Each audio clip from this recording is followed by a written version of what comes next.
Madam, سب سے پہلے تو جو عوام بات کر رہے کہ ہمارے بلوچستان میں خشک سالی ہے، بارش نہیں ہے، تو ہمیں سوچنا چاہیے کہ بارش کیوں نہیں ہے۔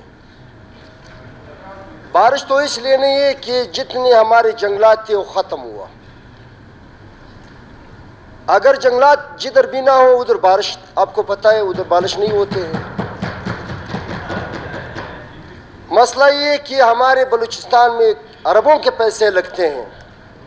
کوئی یہ بات آج کل تک نہیں کیا کہ ہمارے جو بلوچستان کا گیس ہے، بلوچستان کی کچھ ایسے اضلاع ہے کہ وہ آسانی سے گیس جا سکتا ہے وہاں، اور وہ گیس سے اچھا خاصا ریونیو بھی حاصل ہو سکتا ہے۔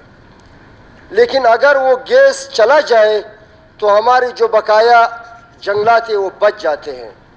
ہمارے ذوب میں آپ کو پتہ ہے کہ اولیو کے تقریباً 15-20 لاکھ ٹریز اس وقت موجود ہیں، وہاں گیس نہیں ہے۔ وہ گیس کی وجہ سے، جو گیس نہ ہونے کی وجہ سے وہ جنگلات ابھی کٹنا شروع ہوا۔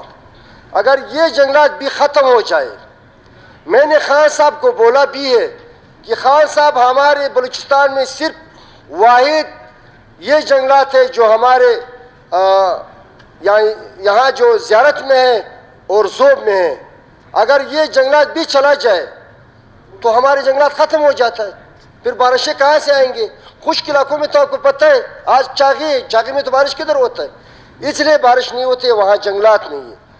ہم جناب عمران خان سے پرزور درخواست کرتے ہیں کہ جناب آپ نے بلوچستان پر رحم کیا ہے، 5-6 دفعہ آیا ہوا ہے، یہ واحد وزیر اعظم ہے کہ 5-6 دفعہ 3 سال میں وہ بلوچستان آیا ہے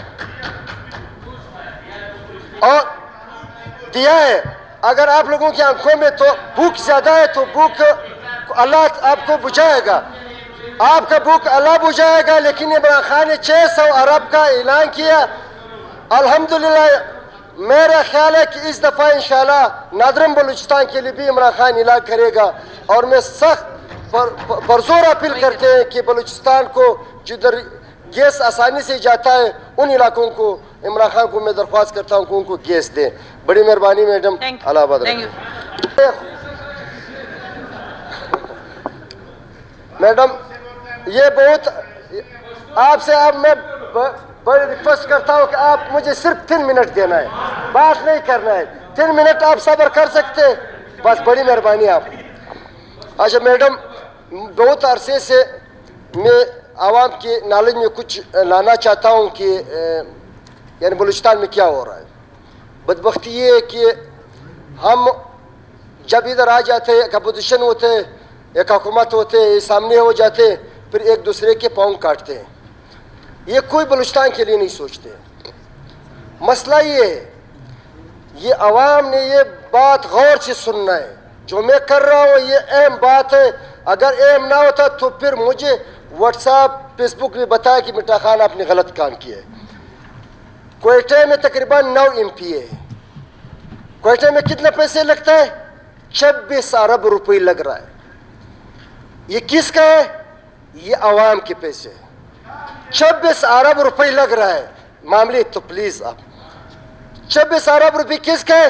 اپوزیشن کے حلقوں میں لگ رہا ہے۔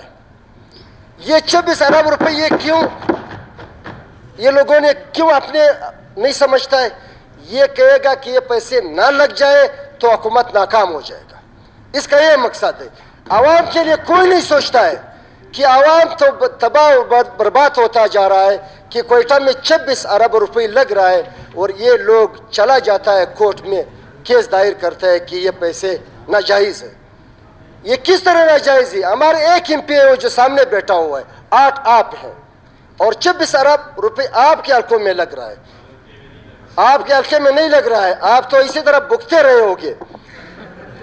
مسئلہ یہ ہے میڈم، عوام کو اس وقت اچھی پتہ ہے کہ جو کچھ کر رہے ہیں، جو لوگ اللہ کے لیے کرتے ہیں، جو لوگ عوام کے لیے کرتے ہیں، اللہ بھی جانتے ہیں, اللہ کے عوام بھی جانتے ہیں. جو منافقت سے کام کرتے ہیں وہ اللہ بھی دیکھتا ہے, انسان بھی دیکھتے ہیں. وہ وقت چلا گیا جو لوگوں نے کرتا تھا, لوگوں کو پتہ نہیں ہوتا تھا. آج ہر بندے کو میڈیا کا دور ہے, ہر بندے کو پتہ ہے کہ کون کیا کر رہے ہے, کون کیا کر رہا ہے. یہی واحد وزیر اعلیٰ ہے کہ پورا بلوچستان میں ہر ضلع میں حق دیا ہوا ہے اور ہر ضلع میں پیسے دیے ہوئے, لیکن یہ لوگ صرف اس کے ہاتھ میں نہیں دیا ہوا ہے کہ اس کا سودا بازی ہو جائے, اس کے ہاتھ میں نہیں ہے پیسے. الحمدللہ آج عوام کو پتہ ہے زیری صاحب آپ کبھی اٹھ جاتے ہیں یہ چوری کر رہے ہیں, کبھی اٹھ جاتے ہیں یہ چوری کر رہے ہیں. آپ نے عوام کے 26 ارب روپے آپ نے رکوائے, عوام کے پیسے کس لیے جا رہے ہیں, آپ کی وجہ سے جا رہے ہیں. آج عوام کو پتہ. میڈم بڑی مہربانی آپ کی, تھینک یو. اب توجہ دلاؤ نوٹس کی طرف. جناب نصر اللہ خان زیرے صاحب اپنی توجہ دلاؤ نوٹس سے متعلق سوال دریافت فرمائیں.